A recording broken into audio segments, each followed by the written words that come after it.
Halo semuanya, perkenalkan kami dari Universitas Widya Dharma Klaten dari Program Studi Pendidikan Bahasa dan Sastra Indonesia. Kami dari kelompok 2 yang beranggotakan 4 orang.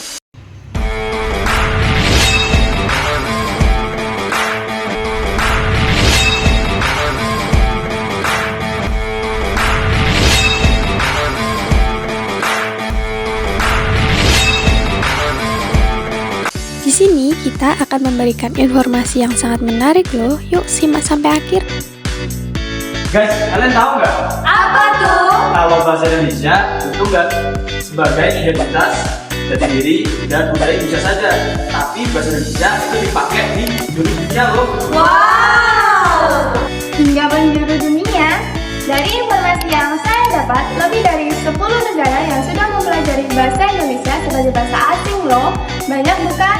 Nah, 10 negara ini terdiri dari Australia, Belanda, Malaysia, Timor Leste, Arab Saudi, Mesir, Jepang, Korea Selatan, Vietnam, Suriname, dan lain sebagainya. Banyak bukan? Kenapa pengen belajar bahasa Indonesia? Kenapa? Kenapa? Karena itu unik di Jepang. Unik ya? Ya, jadi saya itu seperti tantangan. Tapi ya agak menarik. Saya tertarik dan Namanya siapa? Saya Abel. Namanya Abel. Udah berapa lama belajar bahasa Indonesia? Sudah 2 tahun. 2 tahun. Ada kata-kata dalam bahasa Indonesia yang kamu sukain nggak? Ada Apa? cinta. Nah, dari cuplikan video tadi merupakan contoh penggunaan bahasa Indonesia di luar negeri loh, Sobat Bahasa. Tidak hanya itu saja teman-teman, bahasa Indonesia juga diakui sebagai bahasa resmi internasional oleh UNESCO. Sangat membanggakan bukan? Nah, peresmian ini dilakukan di Markas Besar UNESCO Paris, Prancis pada tanggal 20 November 2023. Nah, seharusnya kita sebagai warga negara Indonesia harus selalu menjaga eksistensi bahasa Indonesia dari gempuran bahasa gaul pada era sekarang ini. Betul, betul teman-teman. Di balik penyebaran bahasa Indonesia yang mendunia ini, ada sosok-sosok yang hebat yang sangat berdedikasi. Sosok-sosok yakni para pengajar, peneliti, duta bahasa, semua bermula dari satu tempat yang sama, yaitu Program Studi Pendidikan Bahasa dan Sastra Indonesia. Halo Sobat Bahasa, dimanapun Anda berada, semoga selalu dalam lindungan Yang Maha Kuasa. Kembali lagi dengan saya, Ridwan Saputra. Hari ini kami berkesempatan untuk berbincang-bincang dengan salah satu peneliti, pengajar di Pendidikan Bahasa dan Sastra Indonesia, Universitas Widya Dharma Klaten. Oke, kami bersama Bapak Wisnu Nugroho Aji, SPD, MPD, mana beliau merupakan Ketua Program Studi dan Pendidikan Bahasa dan Sastra Indonesia. Selamat pagi Pak Wisnu. Selamat pagi Mas Ridwan. Terima kasih atas kesempatannya untuk bisa berbincang dengan Bapak sebagai Ketua Program Studi Pendidikan Bahasa Indonesia, di mana kami ingin mengajukan pertanyaan. Baik Mas Ridwan. Oke, terima kasih Pak Wisnu. Kemudian langsung saja ke pertanyaannya.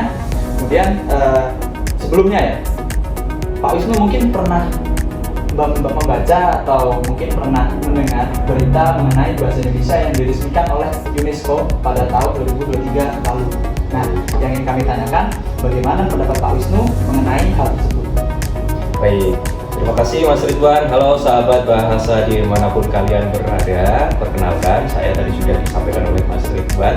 Nama saya adalah Wisnu Nugroho Aji. Saat ini saya sebagai Ketua Program Studi Pendidikan Bahasa dan Sastra Indonesia. Baik, menyambung pertanyaan dari Mas Ridwan mengenai tanggapan saya ya. Baik, saya akan menjawab ini dengan perspektif sebagai akademisi yang berada di bidang bahasa dan sastra Indonesia. Tentunya yang pertama, kami sangat senang dan bangga dengan peristiwa ini. Pada bulan November tahun 2023 kemarin, bahasa Indonesia menjadi menjadi salah satu dari 6 bahasa internasional yang diakui oleh UNESCO. Tentunya kami melihat ini sebagai dua hal. Yang pertama, kami melihat ini sebagai sebuah bentuk tantangan. Kenapa? Karena dengan adanya bahasa Indonesia diangkat menjadi bahasa internasional di tingkat UNESCO, maka kami yang berada di bidang akademik ini memiliki tanggung jawab untuk meningkatkan kualitas pendidikan bahasa dan sastra Indonesia yang ada. Karena nanti lingkup dari bahasa Indonesia ini tidak hanya di lingkup nasional saja, tapi juga di lingkup internasional. Tentunya penggunaan bahasa Indonesia ini tidak hanya akan dilihat oleh bangsa kita sendiri, tapi juga harus dilihat oleh khalayak internasional. Nah, di situ tanggung jawab kita untuk menunjukkan kualitas yang sebaik-baiknya. Di mana kualitas itu dibentuk, di mana kualitas itu diperbaiki, salah satunya adalah di bidang pendidikan bahasa dan sastra Indonesia. Kemudian tantangan yang kedua, kami yang ada di universitas di bidang akademik juga memiliki tanggung jawab untuk meningkatkan kualitas materi dan juga kurikulum kita.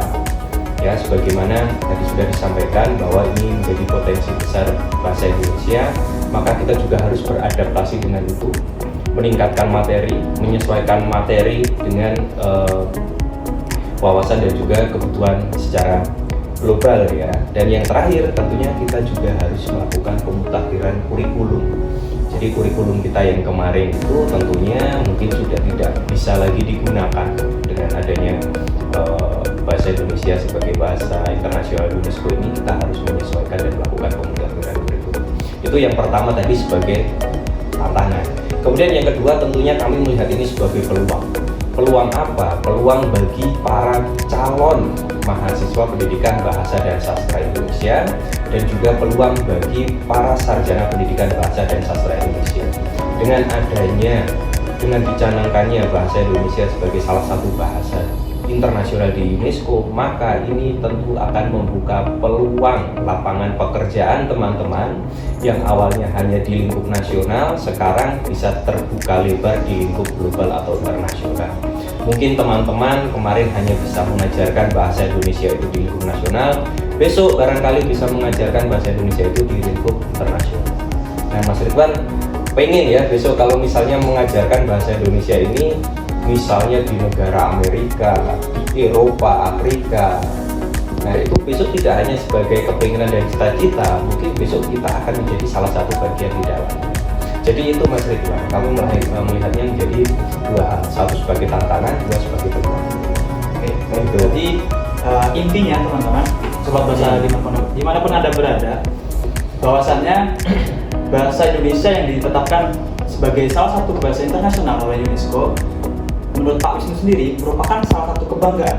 Namun selain ada kebanggaan, ada juga tantangan, di mana tantangan tersebut harus kita hadapi dengan upaya dari tantangan tersebut. Kita semakin tertantang bahwasannya bahasa Indonesia memang patut untuk sebagai salah satu bahasa internasional yang memang diresmikan oleh UNESCO. Kita membuktikan dengan kita berupaya menaklukkan istilahnya tantangan tersebut. Gitu. Oke. Betul, Mas Ridwan. Oke, terima kasih Pak Wisnu. Ya. Jadi sobat bahasa dimanapun Anda berada, kalau misalnya masih mendapatkan stigma bahwasannya bahasa Indonesia adalah bahasa yang gampang, itu salah besar sobat bahasa semuanya. Jadi seperti yang Pak Wisnu katakan sebelumnya, bahasa Indonesia itu bahasa yang kompleks. Tentunya dalam program studi ini, sobat bahasa semua akan mendapatkan banyak sekali ilmu yang bermanfaat, dan juga insya Allah akan pengimplementasian itu akan mudah di masa depan yang akan datang. Gitu. Oke, sobat bahasa dimanapun Anda berada, cukup sekian dari sesi bincang-bincang saya dan juga Pak Wisnu. Terima kasih Pak Wisnu atas Terima kasih Mas Ridwan kesempatannya untuk bisa berbincang-bincang. Semoga apa yang Pak Wisnu sampaikan bermanfaat bagi kita semua, dan juga mari kita sama-sama menghadapi tantangan di mana bahasa Indonesia merupakan bahasa persatuan kita sebagai bahasa menyatukan bangsa Indonesia kita. Mari kita jaga, mari kita gunakan dengan sebaik-baiknya. Terima kasih, sampai bertemu di lain kesempatan. Terima kasih. Ingin mempelajari bahasa Indonesia secara mendalam? Yuk gabung di program studi pendidikan bahasa dan sastra Indonesia Universitas Widya Dharma Klaten, di mana di program studi ini sudah terakreditasi baik sekali loh, dan juga biaya kuliah yang cukup murah. Nah, tunggu apa lagi? Jangan ragu, jangan bimbang. Yuk gabung bersama kami.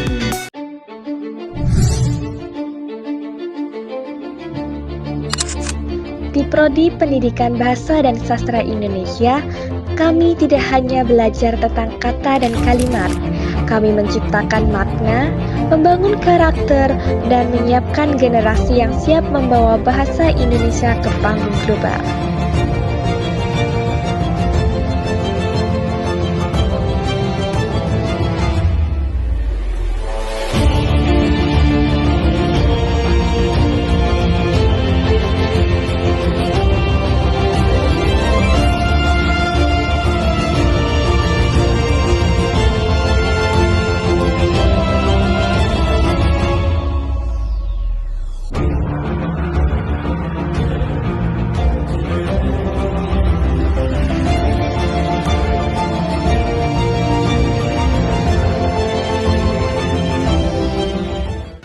Jika kalian terkendala biaya, tenang saja. Di sini banyak sekali program beasiswa. Apa saja, Kak? Ada beasiswa KIP kuliah, peduli KIP, prestasi akademik dan non-akademik. Aku baru inget nih, ada juga info-info bahwasannya beasiswanya nggak cuma itu. Ada beasiswa untuk konten kreator, ada yatim piatu, duafa, dan kepemimpinan. Menarik bukan? Menarik sekali. Oke, kita tunggu kedatangan Kalian bangga berbahasa Indonesia, siap mendunia bersama